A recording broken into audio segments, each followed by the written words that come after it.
Que outro assunto muito importante, é possível fé e ciência andarem juntas?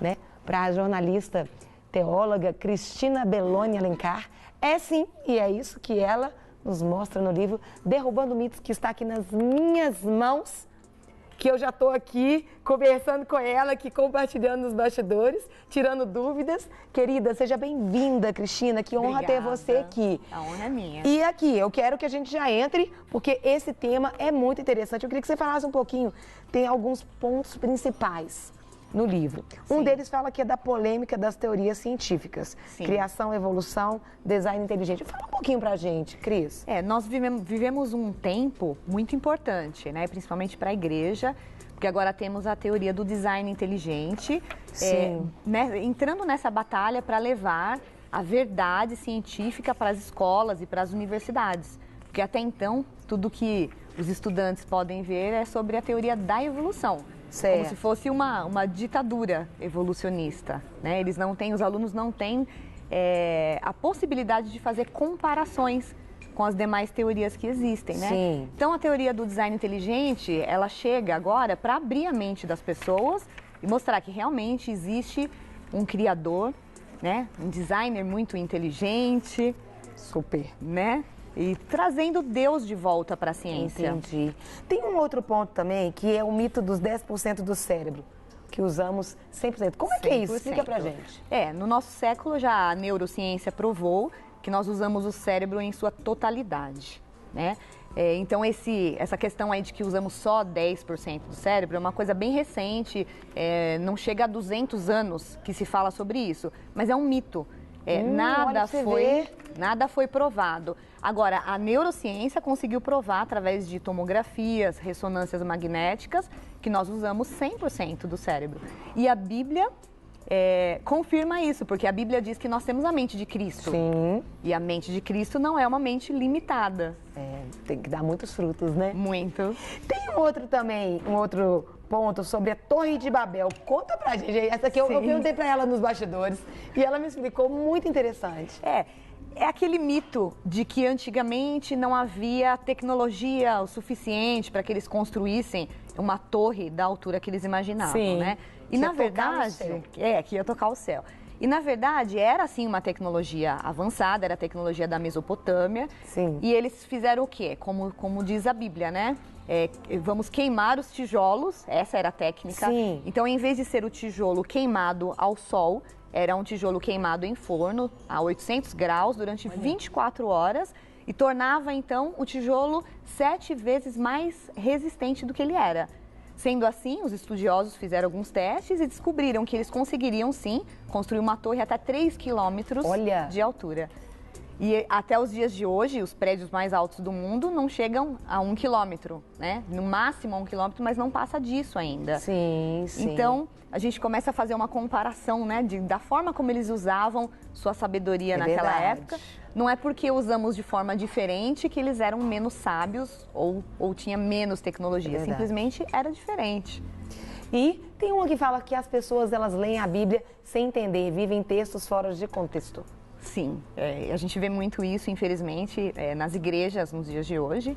E as pessoas usam as passagens bíblicas, né, isoladamente. Sem um contexto ali, né? Sem um contexto, de forma que acaba criando uma ilusão na mente dos novos convertidos, principalmente. E uma frustração dela diante de Deus. Sim, por causa de uma interpretação errada, né? Infelizmente, é aquela questão, acho que a mais polêmica até, é quando você ouve os cristãos dizendo que quando você está com algum problema ou você precisa de algo, olha, tudo que a gente ligar na terra será ligado no céu, será? Né? Fica aí uma questão, por quê? O contexto não é esse, o contexto não estava falando de desejos humanos ou de necessidades humanas. Jesus estava falando de alguns problemas que estavam ocorrendo dentro da igreja. Então esse ligar ou desligar seria ligar ou desligar pessoas do reino, através do quê? Da palavra. Então se a pessoa ler com mais cuidado todo esse contexto bíblico, vai entender que não é bem assim, não é uma oração que vai ligar um desejo meu ao céu e Deus vai realizar. Porque Tiago fala que você ora e não recebe porque você ora, pede mal. Pede para as suas coisas egoístas. Tiago mesmo vem falar, né, refutar isso.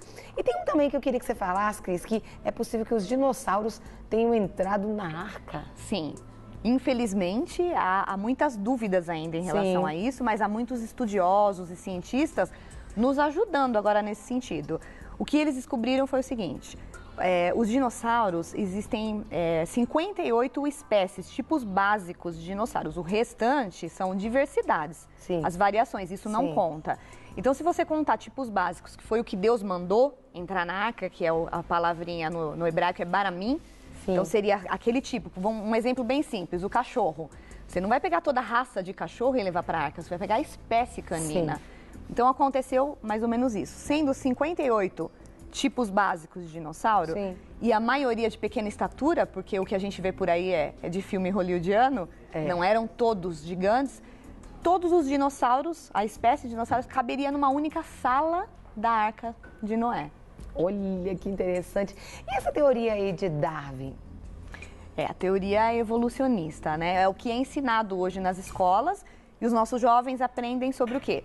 Que viemos de uma sopa primordial, até os dias de hoje, que viemos do macaco, né? De uma forma bem simples falando, porque eles falam que temos um ancestral em comum com os macacos. Eu não tenho, não. Vai. Nem eu. Eu não vejo características, né? E também a gente não vê por aí os macacos ainda se transformando, meio macaco, meio humano. Então isso já é um mito, já foi refutado já há muito tempo. Infelizmente, o MEC, né, e as instituições de ensino não voltam atrás, não reconhecem que estão ensinando algo errado.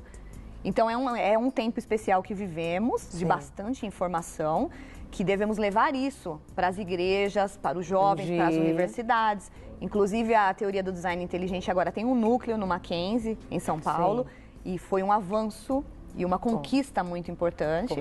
Então, agora já temos, dentro de uma grande universidade, uma teoria que é diferente da evolucionista e que considera que Deus esteja dentro dessa equação. Isso aí. Necessidade de Deus no mundo científico. A necessidade de resgatar Deus. Uau! Muita necessidade, porque a gente está vendo aí uma geração onde muitos se dizem ateístas.